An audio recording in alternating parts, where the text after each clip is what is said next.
utilizan justamente esta serie de Netflix para decir, vieron que el Inca no hace falta. No, sí, el Inca hace mucha falta. El Inca hace mucha falta. Porque hay un montón de producciones nacionales que no son El Eternauta, que no están en Netflix y que necesitan de un financiamiento estatal, como sucede en todos los países del mundo, como sucede en Estados Unidos, donde el país y el Estado financia muchísimo a su cine, dándole subsidios millonarios, dándole bajas en impuestos enormes, al punto tal apoya su cine, que ahora Donald Trump, en esta manía que tiene de los megatarifazos y retenciones, dijo que el cine va a pasar a tener una carga impositiva del 100% para las películas que se hagan fuera del territorio estadounidense. Entonces Hollywood se agarró de los pelos. ¿Por qué? Porque hace poquito el cine estadounidense había logrado poder proyectarse y hacer coproducciones con el cine chino. Por eso es que muchas películas del cine últimamente estábamos viendo, del cine hollywoodense, sucedían en China inexplicablemente. Por eso la última Transformers sucedía en China. ¿Por qué? Porque para las leyes de China, si un país tiene una coproducción con China, puede estrenar, se considera coproducción nacional, entonces puede estrenar en todas las salas de cines del país. Y son muchísima población, son muchísimas entradas vendidas. Entonces, por eso, de repente veíamos a Matt Damon salvando la muralla china, en una película histórica donde peleaba contra los zombies, veíamos a Optimus Prime paseando por las calles de Hong Kong, veíamos a La Roca peleando en Hong Kong, un montón de lugares, y bueno, justamente todo eso era por la coproducción con China. Bueno, ahora Donald Trump, en esta guerra personal, en esta cruzada que tiene con el país que supo ser un imperio a lo largo de muchos siglos, inventores de la pólvora, la imprenta y el estribo en el caballo, está llevando adelante justamente esta guerra donde le sube aranceles a todos.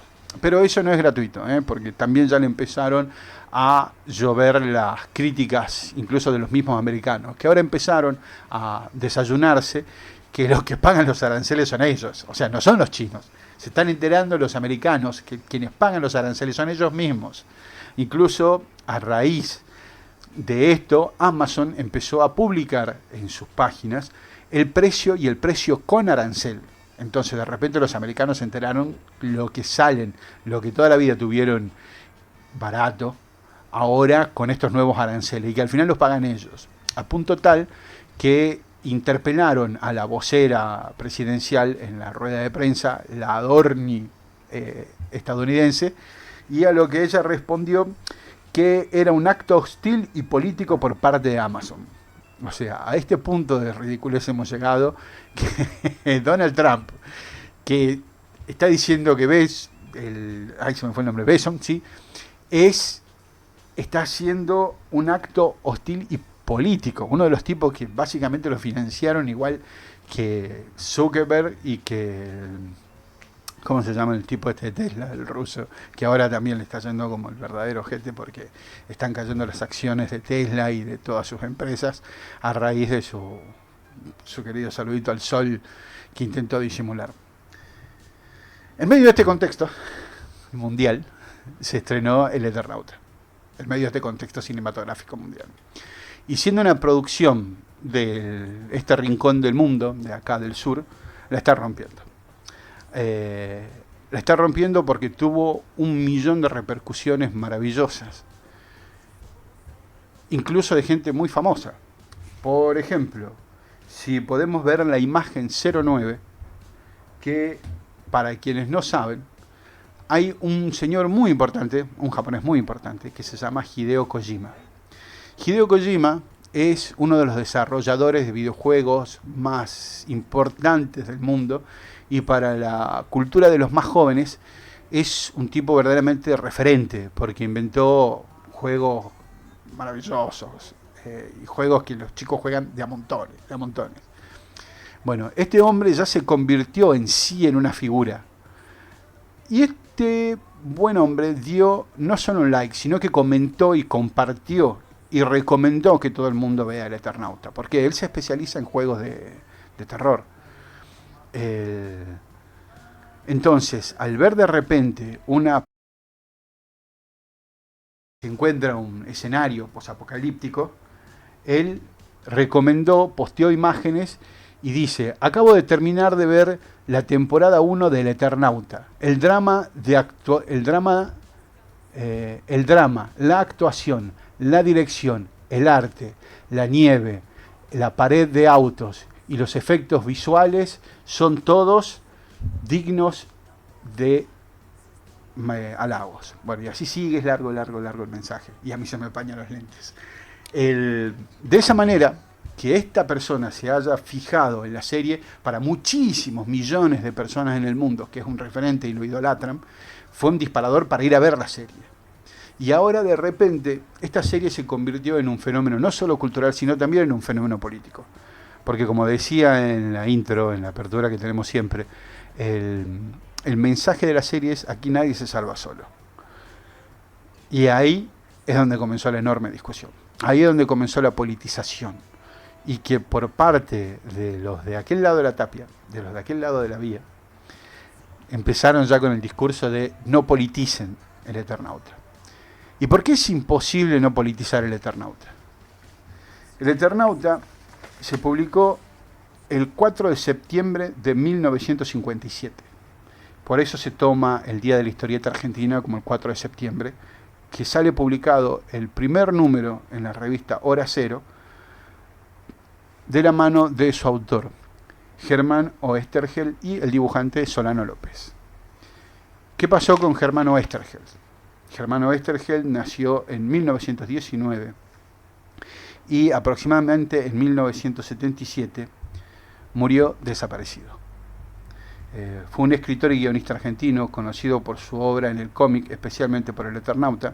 Entre paréntesis tiene otras muchas más que son maravillosas, como Mort Cinder, Henry Pike y todas. Es una obra prolífera, que quienes sean memoriosos y les guste leer historieta van a conocer su obra seguro. El que se considera una de las obras cumbres del cómic mundial.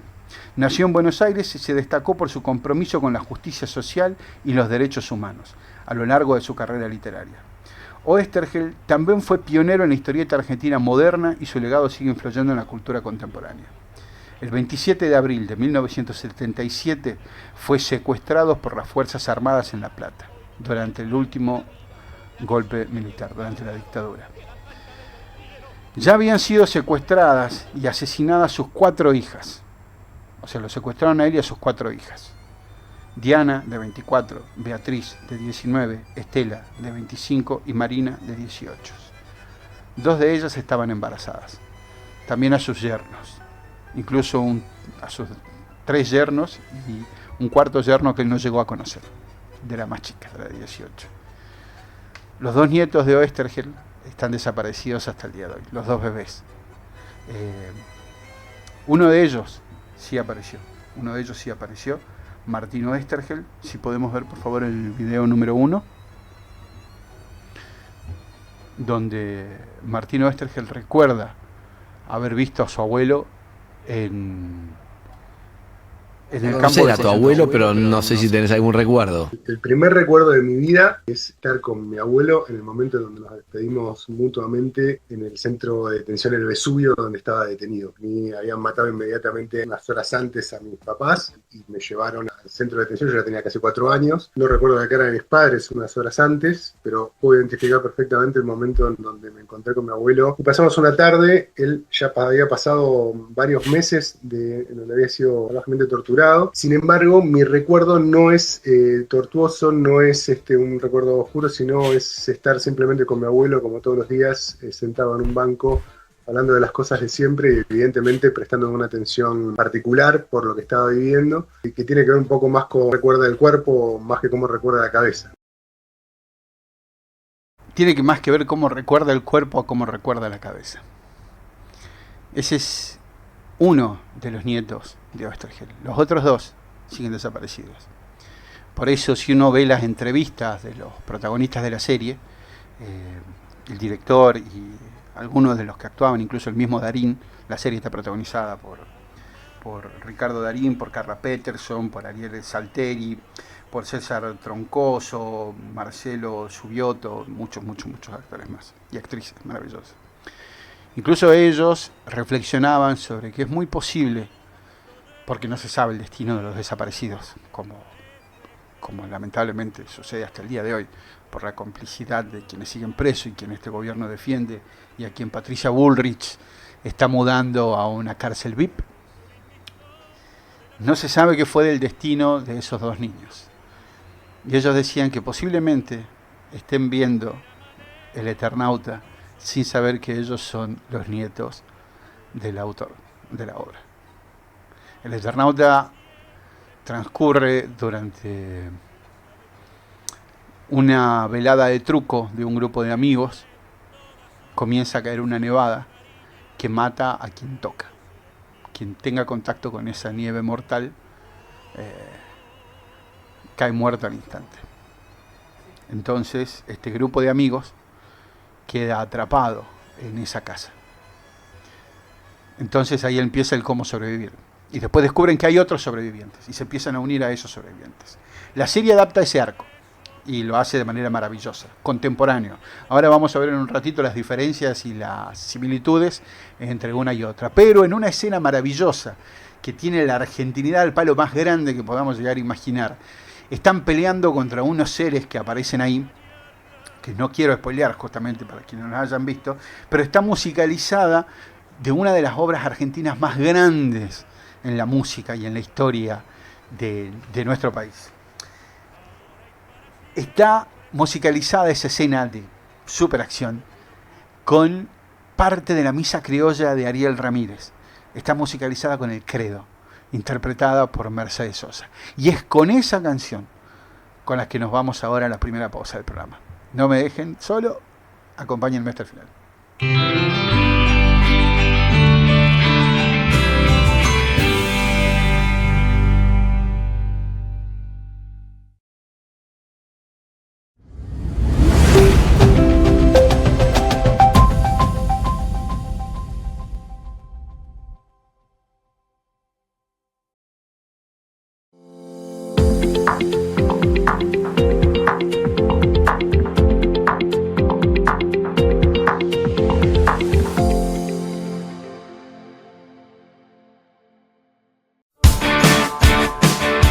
La agenda deportiva con Federico Bogado. Deporte local, provincial, nacional e internacional. Los lunes, miércoles y viernes a las 16 horas por Radio Más 92.9, Canal 35 TV y www.radiomasnoticias.com.ar.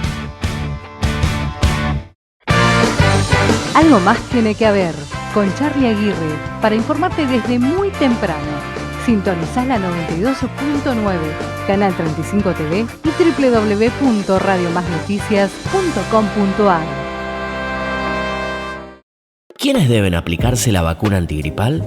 Personal de salud, embarazadas en cualquier trimestre de gestación, puérperas, niños de entre 6 y 24 meses de edad inclusive, personas de entre 2 y 64 años inclusive, con factores de riesgo, adultos mayores de 65 años y más, personal estratégico.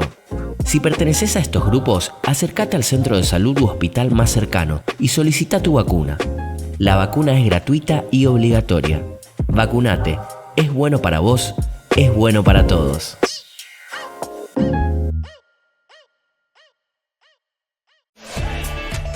En www.radiomasnoticias.com.ar. Escúchanos en vivo y también nos mirás por Canal 35 TV. Posadas Misiones. Somos más.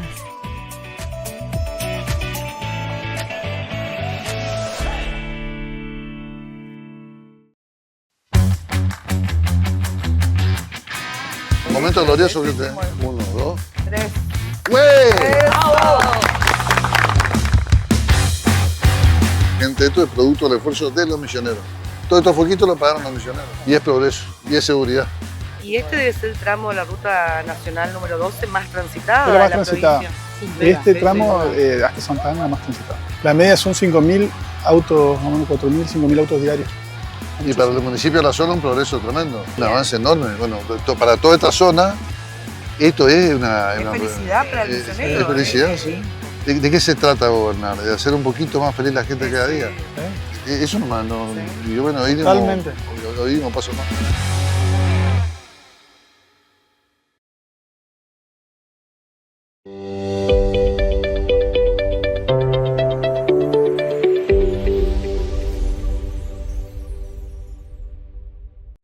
Sintonizá Radio Más en la 92.9, los sábados de 11 a 13 horas, nuestro folclore nacional y también chamamé. A partir de ahora, suena en Radio Más.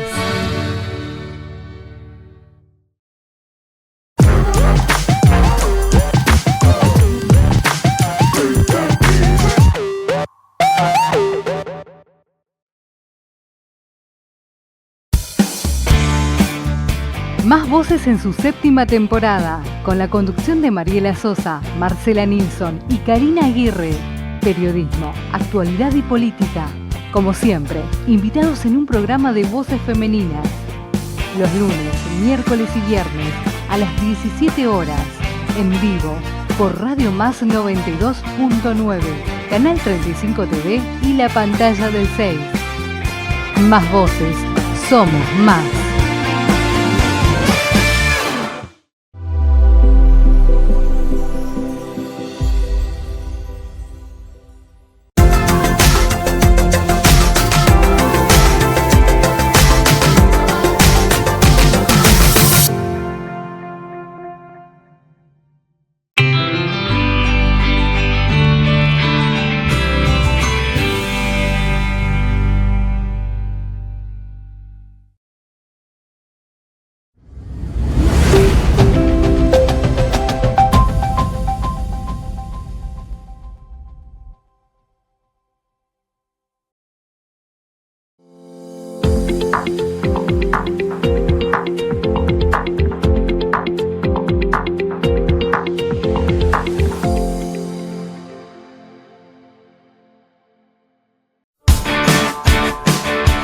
La agenda deportiva con Federico Bogado, deporte local, provincial, nacional e internacional, los lunes, miércoles y viernes a las 16 horas por Radio Más 92.9, Canal 35 TV y www.radiomasnoticias.com.ar. Algo más tiene que haber, con Charly Aguirre, para informarte desde muy temprano. Sintonizá la 92.9, Canal 35 TV y www.radiomasnoticias.com.ar. ¿Quiénes deben aplicarse la vacuna antigripal? Personal de salud, embarazadas en cualquier trimestre de gestación, puérperas, niños de entre 6 y 24 meses de edad inclusive, personas de entre 2 y 64 años inclusive, con factores de riesgo, adultos mayores de 65 años y más, personal estratégico. Si perteneces a estos grupos, acércate al centro de salud u hospital más cercano y solicita tu vacuna. La vacuna es gratuita y obligatoria. Vacunate, es bueno para vos, es bueno para todos.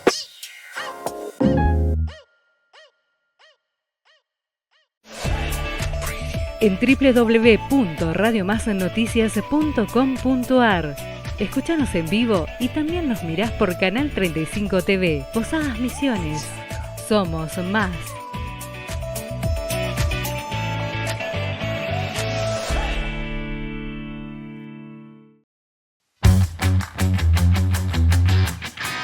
Momento glorioso que te... 1, 2, 3. ¡Güey! Gente, esto es producto del esfuerzo de los misioneros. Todos estos foquitos los pagaron los misioneros. Y es progreso, y es seguridad. Y este debe ser el tramo de la ruta nacional número 12 más transitada Es la de más la transitada. provincia. Este tramo hasta Santa Ana es la más transitada. La media son 5.000 autos, más o menos 4.000, 5.000 autos diarios. Y para el municipio de La Zona un progreso tremendo, un avance enorme. Bueno, para toda esta zona, esto es una felicidad para el misionero. Es felicidad, sí. ¿De qué se trata gobernar? De hacer un poquito más feliz la gente cada día. Eso nomás, no. Y yo, bueno, hoy no paso más.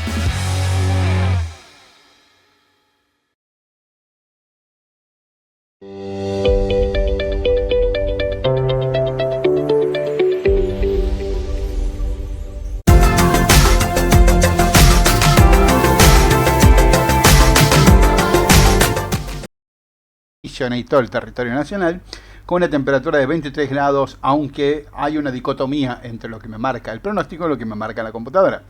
Uno dice 23, el otro 21, establezcamos un promedio en 22. Así quedamos todos contentos. Pronostican también que van a seguir las lluvias hasta el miércoles, el jueves van a parar un poco, El viernes va a haber chaparrones aislados, ya sábado empieza a salir el solcito, hasta el domingo, lunes, bueno, el asunto que va a seguir después mejorando sin lluvia, así que señora, no se preocupe, va a poder lavar la ropa el fin de semana, que es lo que verdaderamente nos preocupa a todos. Volviendo a nuestro querido Eternauta, esta serie que la rompió en Netflix y que tiene a todo el mundo discutiendo, armando enormes debates en las redes, al punto tal de que nuestro presidente Javier Milei, en una de las larguísimas horas que le dedica a estar tuiteando cosas que son súper importantes para la economía mundial y para los chicos de Chaco, que siempre les preocupa ello, ¿viste? Cada vez que se hace algo en el que se invierte algo de dinero, siempre se preocupan por los chicos de Chaco, siempre que el kirchnerismo o el peronismo hace algo y ellos te sacan en cara a los chicos hambrientos de Chaco. Bueno, Milei, en su lucha por quitar el hambre a los chicos de Chaco, publicó en su cuenta de Twitter una imagen falsa del Eternauta, donde supuestamente en un fondo se veía la pintada Milei 2027. Y nada, se alegró, publicó, por supuesto, fue noticia en las redes, como se le rieron todo el mundo, porque en su afán de querer pellizcar un poquitito de eso, o de poder llevar un poquito de agua para aquel lado, nada, terminó siendo el ridículo en las redes una vez más, como ha sucedido ya muchas veces. Lo que sí sucedió en las redes con el Eternauta fue que surgió el filtro de imágenes que se realizaban para que vos contextualices tu lugar como si fuese dentro de la nevada mortal del Eternauta. Y Misiones no se quedó atrás. Si podemos ver la imagen, por favor, de la 1 a la 06, acá tenemos paisajes posadeños de cómo serían con esa nevada. No solo posadeños, acá tenemos el indio de la costanera en esa nevada gris. Después tenemos la cruz, la enorme cruz. Entonces eso era para que todo el mundo más o menos se imagine cómo eran los lugares en esa nevada mortal. Se llenó, que tenemos las ruinas de San Ignacio, quizás en Juan Salvo, no sé quién, el camino por el centro.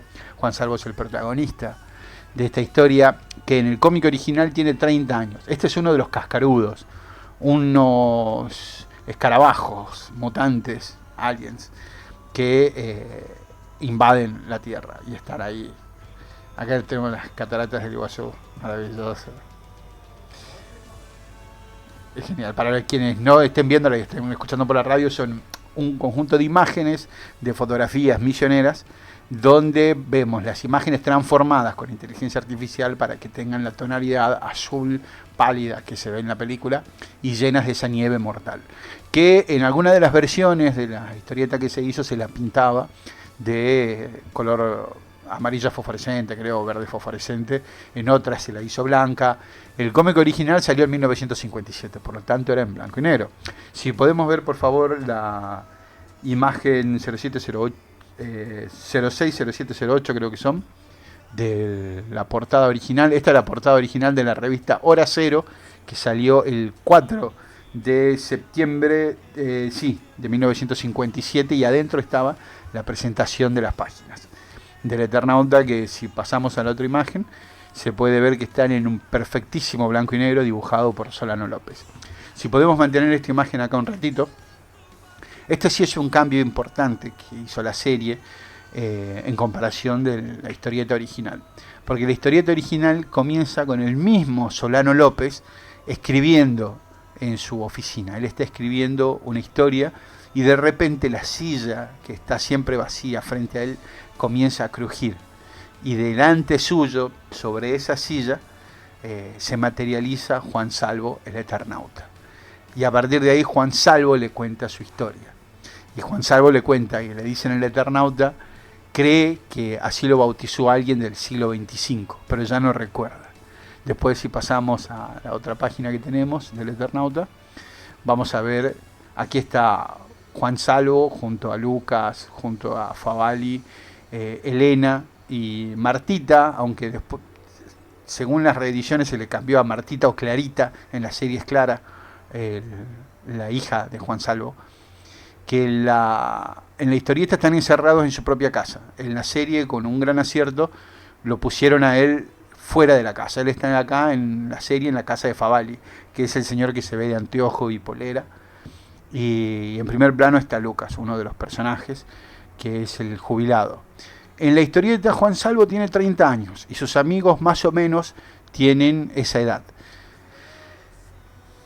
Una de las principales discusiones que se armó de los defensores de la historieta, los de lengua negra, los paladar negro y lomo plateado, defensores a ultranzas de la historieta nacional y que ponían el grito en el cielo por las modificaciones que se hicieron para la serie, fue que aquí Juan Salvo y sus amigos tienen 60 años. Y eso era necesario. ¿Por qué? Porque los 30 años del 57 son los 60 de ahora. Porque sería muy inverosímil en este contexto que unas personas de 30 años tuviesen un chalecito de 2 pisos en plenas calles, en pleno centro porteño, y que tuviesen ya toda una historia, tuviesen esposa, hijos, sean todos propietarios de casas, como sí te lo planteaba el Eternauta de aquella época. Pero el Eternauta y la Argentina del 57 no es lo mismo que la Argentina de ahora, donde nadie podría creer que un grupo de amigos de 30 años tuviese un pasado tan grande detrás, con tantas historias vívidas, y sobre todo que todos fuesen propietarios y dueños de casa, con trabajos estables y una familia, que era lo que quería pintar Oesterheld en ese contexto, en ese entonces, como tipos comunes, con familias, con casas, con autos, con etcétera. De solo estar se veían forzados a defenderse de una invasión. Entonces, en ese contexto, esa edad estaba bien. Hoy en día, esos personajes, esos protagonistas tienen 60 años. Y una de las cosas que nos dice la serie, cuando Favali, que es el científico, ¿por qué? Porque otra de las cosas maravillosas de esta historia es que el héroe no es uno solo. Porque no hay un héroe, hay un grupo de personas que actúan como héroes según la historia lo requiera. Entonces, en un momento, Favali lo mira a Juan y le dice: Juan, lo viejo funciona. Porque por diferentes motivos de la historia, todo lo electrónico ha dejado de funcionar. Entonces, solo lo analógico, solo lo viejo funciona. Eso también es un hallazgo muy grande de esta parte, de esta adaptación de la serie. Otra cosa muy importante es la defensa de lo nacional. No solo esa argentinidad que se respira cuando están jugando al truco, y hay una escena maravillosa de que es irreproducible en la radio, porque tiene los juegos de palabras que podemos llegar a tener un grupo de amigos jugando al truco, donde unimos palabras y creamos nuevos términos soeces, mezclando malas palabras con palabras reales, bueno, eso, a verga o cosas por el estilo, como solemos decir. Entonces, no solo tiene eso, sino que, por ejemplo, Juan Salvo en la serie es un excombatiente de Malvinas, y las islas están presentes. Y cada vez que se dice Malvinas, en todos los idiomas a los que la serie fue doblada y traducida, dice Malvinas, no dice Falklands, ni siquiera en la versión inglesa. En la versión inglesa sigue diciendo Malvinas, tanto en el doblaje como en su subtítulo. Y teniendo en cuenta que tenemos una presidencia donde en el mapa del Correo Argentino hace un par de semanas figuraban Falklands, nuestras queridas Malvinas, y teniendo un presidente que aplaude, nada, estaba por decir una barbaridad, ¿con qué parte del cuerpo aplaude? Que aplaude con absoluta devoción a los imperios que nos invadieron, nos quitaron las islas, las ocupan ilegalmente, y al mega imperio que los ayudó en una colaboración horrorosa para nosotros. Bueno, que figure ese detalle, que diga Malvinas como una defensa de nuestra identidad en una serie que recorre el mundo, es algo que nos llena de orgullo.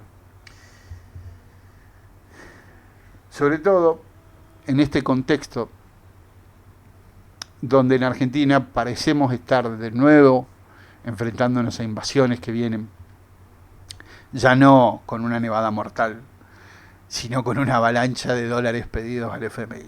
Y ahora, dejando de lado un poquitito la serie y viniéndonos a esta realidad nuestra, donde una vez más tenemos que unirnos los que pensamos diferentes, donde una vez más tenemos que tratar de encontrar la heroicidad colectiva y poder hacerle frente a esta enorme invasión cultural, económica, donde ni más ni menos vienen por el subsuelo de la tierra, como diría Irigoyen años atrás,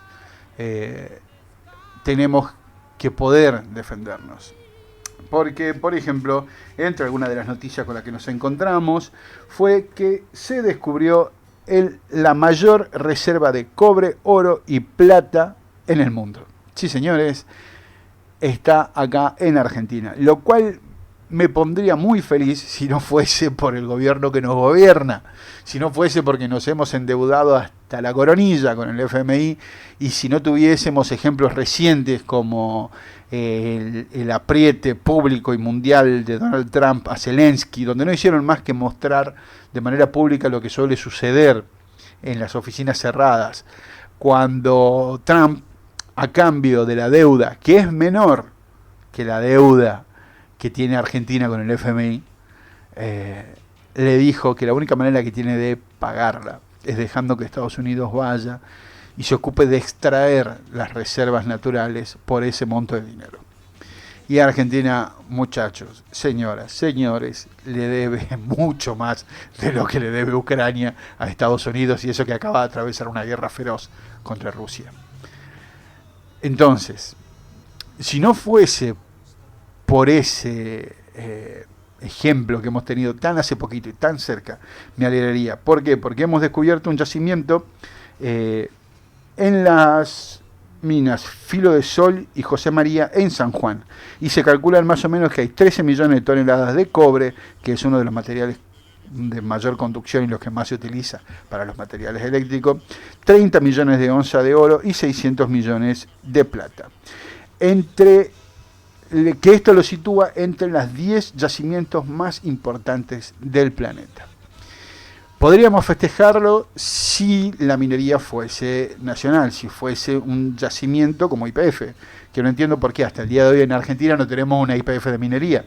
Somos uno de los países de mayor riqueza en minerales subterráneos y aún no tenemos nuestra YPF en minería, en poder extraer y nacionalizar los minerales que son a patada, porque tenemos litio, tenemos cobre, tenemos oro, tenemos plata, tenemos las tierras raras, que son los minerales raros, que es lo que más se utiliza ahora para baterías, para todo. Bueno, tenemos todo.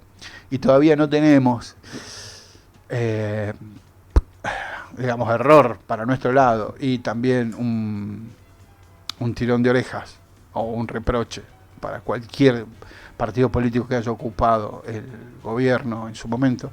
No tenemos un organismo que se encargue de la explotación y la nacionalización de los recursos que estén en el subsuelo de la patria. Otra de las cosas que pasaron, por ejemplo, es la Feria del Libro. En la Feria del Libro sucedieron cosas. Mayormente la Feria del Libro, quienes hayan podido ir, van a ver que es un predio enorme, que está lleno de stand de libros, suceden charlas en paralelos, todo. Y mayormente uno puede ir y encontrarse con autores, presenciar charlas, firmar libros. No tiene mayor trascendencia que eso, o al menos no la tenía. Para quienes amamos los libros, eso es algo buenísimo. Estaríamos en nuestro Disneyland, porque encontramos ofertas, encontramos rarezas, encontramos autores, valga el cholulaje. Yo, por ejemplo, tengo una edición del Eternauta firmado por el dibujante, por Solano López, que fue el dibujante del Eternauta, no sé si lo nombré, Francisco Solano López, un dibujante maravilloso, que nació en el 28 y murió en el 2011, sí, nos abandonó en el 2011, y bueno, tuve la suerte, lo habían invitado aquí en el 2001, Antonio Latrecino estaba haciendo un festival de historieta y lo invita, y ahí pude conocerlo personalmente a Solano López y hacer que me firme mi ejemplar del Eternauta. Entonces, nada, lo guardo como un tesoro. Bueno, entonces, en la Feria del Libro en Buenos Aires, que es la principal, en la edición anterior se había criticado fuertemente al gobierno de Milei. Y eso no le gustó nada. Sabemos que si hay algo que no le gusta a Milei es que lo critiquen y que critiquen su pensamiento. Incluso ahora tiene otra de las tantas peleas que lleva, pero esta vez la tiene contra los periodistas, que ya vamos a abordar ese tema un poquito más adelante. Bueno, en la Feria del Libro sí podemos ver el video 02. Abucharon, sin ir más lejos, al secretario de Cultura. Secretario Cifeli. Quiero comenzar estas palabras agradeciendo especialmente a Cristian Rainone, nuevo presidente de la Fundación El Libro, por haber impulsado desde un primer momento un clima de diálogo respetuoso, constructivo y comprensivo con la realidad que atraviesa nuestro país.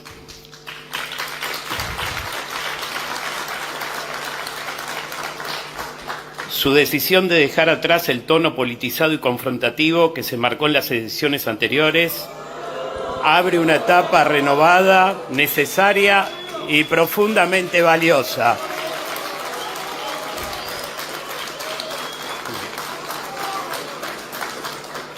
Desde la gestión liderada por el presidente de la Nación, Javier Milei, sostenemos una cultura... Y los abucheos siguen. ¿Por qué? Podemos levantar el video. Porque no hay nada más absurdo que intentar despolitizar la literatura.